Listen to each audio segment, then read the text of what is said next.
ओम श्री गणेशाय नमः। नमस्कार दोस्तों, रोचक जानकारी में आपका स्वागत है।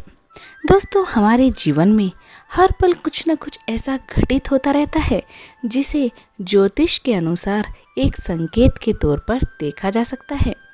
ज्योतिष और वास्तु शास्त्र और शकुन शास्त्र में कुछ पशु पक्षियों का आपके जीवन में और आपके घर में आना शुभ माना जाता है, और वहीं दूसरी ओर कुछ पशु पक्षियों का आपके जीवन और आपके घर में आना अशुभ संकेत माना जाता है। ऐसे में गिलहरी बहुत ही चंचल जीव मानी जाती है और गिलहरी अधिकतर घर में घूमती रहती हैं। खुले घरों में तो गिलहरी आपके घूमती हुई बहुत ही देखने को मिल जाएगी। तो दोस्तों, जानते हैं गिलहरी से जुड़े कुछ शुभ और अशुभ संकेत। उससे पहले दोस्तों, अगर आप मेरे चैनल पर पहली बार आए हैं तो चैनल को सब्सक्राइब करना बिल्कुल भी मत भूलिएगा। दोस्तों, गिलहरी का आपके घर में आना बहुत ही शुभ माना जाता है।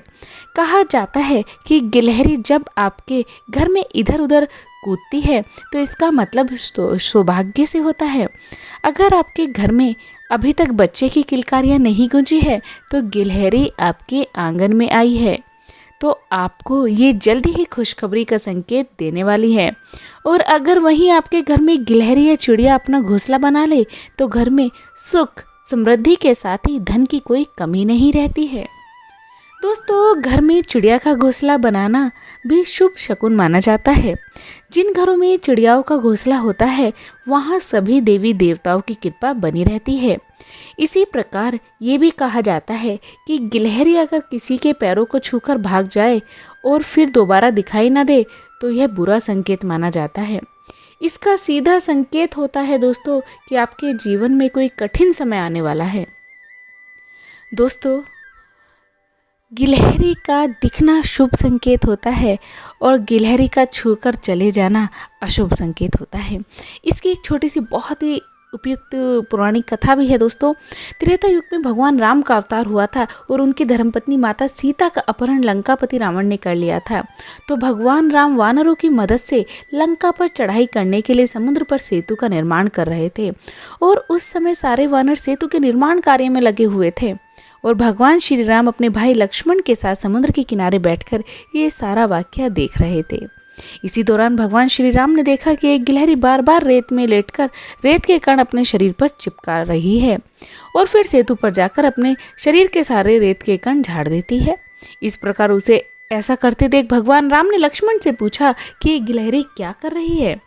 तो इस पर लक्ष्मण ने भगवान राम से कहा कि ये गिलहरी खेल का आनंद ले रही है। इस पर श्री राम मुस्कुराए और उस गिलहरी को अपने पास बुलाकर पूछा कि तुम इस प्रकार क्या कर रही हो। इस सवाल को सुनकर गिलहरी ने भगवान राम से कहा कि इस सेतु को बनाने में मैं भी अपनी सामर्थ्य के अनुसार योगदान दे रही हूँ। इस अधर्म और धर्म की लड़ाई में मैं भी अपना योगदान देना चाहती हूँ।